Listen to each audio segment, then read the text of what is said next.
আজ ঘরে কিন্তু ছিল ২ রকমের আম। পাকা আম ছিল, কাঁচা আমও ছিল। আর পাকা আমটা খাবো না, খাবো কাঁচা আম। যা গরম পড়েছে, এই গরমে আম মাখা না খেয়ে কি থাকতে পারা যায় বলো তো? আমটাকে কিন্তু আমি ঝটপট কেটে নিচ্ছি। আর সত্যি করে বলো তোমাদের জিভে জল আসছে তো? আমার কিন্তু কাটতেই জিভে জল চলে আসছিল। দেখো ছোট, ছোট টুকরো করে কেটে নিয়ে ওটাকে একটু চিড়ে কেটে নিচ্ছিলাম।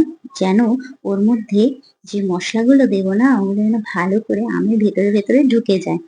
আর আমার আমের কাটিংটা কেমন হয়েছে অবশ্যই জানিও কিন্তু তোমরা। এখানে একটা প্লেট নিয়ে নিয়েছি।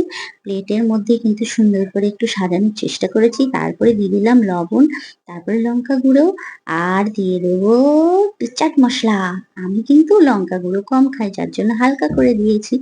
দেখো এখানে আমার পুরো কাটিং রেডি। আমার তো জিভে জল চলে আসছে তর আর সইছে না। ঝটপট করে খেয়ে নিচ্ছি। কি বলবো বন্ধুরা একদম টেস্টি লাভলি। টাটা!